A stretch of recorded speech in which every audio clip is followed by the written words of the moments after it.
અંકલેશ્વરના ઉછાલી ગામના ગ્રીન બેલ્ટમાં અગમ્ય કારણોસર ભીષણ આગ. વર્ષોની મહેનતથી ઉછેરેલું હરિયાળું વન ખાખ થતાં પર્યાવરણ પ્રેમીઓમાં ભારે રોષ. અંકલેશ્વર તાલુકાના ઉછાલી ગામ ખાતે પર્યાવરણના જતન માટે તૈયાર કરવામાં આવેલા ગ્રીન બેલ્ટમાં અગમ્ય કારણોસર ભીષણ આગ ફાટી નીકળતા અરેરાટ વ્યાપી ગઈ છે. પ્રાપ્ત વિગતો અનુસાર ઉછાલી ગ્રામ પંચાયત દ્વારા આ જમીન વૃક્ષારોપણ અને ઉછેર માટે ખાનગી કંપનીને સોંપવામાં આવી હતી, જ્યાં પ્રકૃતિ સુરક્ષા મંડળ અને યુપીએલ કંપનીના સંયુક્ત સહયોગથી સુંદર વનનું નિર્માણ કરવામાં આવ્યું હતું. પ્રકૃતિ પ્રેમીઓ દર વર્ષે વિશ્વ પર્યાવરણ દિવસ નિમિત્તે અહીં ઉત્સાહભેર વૃક્ષારોપણ કરતા હતા અને છોડના રક્ષણ માટે કંપની દ્વારા કાંટાળી તારની વાડ તેમજ આધુનિક સિંચાઈ વ્યવસ્થા પણ ઊભી કરવામાં આવી હતી.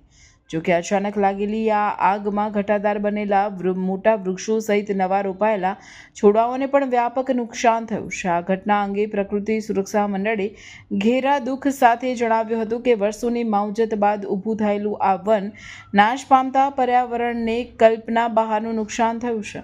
ગામના અગ્રણી જીતુભાઈ પટેલે આ વનને પુનઃજીવંત કરવા માટેના પ્રયાસો હાથ ધર્યા છે. બીજી તરફ ઉછાલી ગ્રામ પંચાયતના તલાટી દ્વારા આ ગંભીર બાબતે વન વિભાગ, પંચાયત કચેરી, મામલતદાર અને યુપીએલ કંપનીને લેખિત જાણ કરી કાયદેસરની ફરિયાદ નોંધવામાં આવે છે, જેથી આગ લાગવાનું સચોટ કારણ જાણી શકાય અને ભવિષ્યમાં આવી ઘટનાઓ અટકાવી શકાય. હું જીતેશભાઈ પટેલ ઉછાલી પંચાયતના સભ્ય તરીકે છું.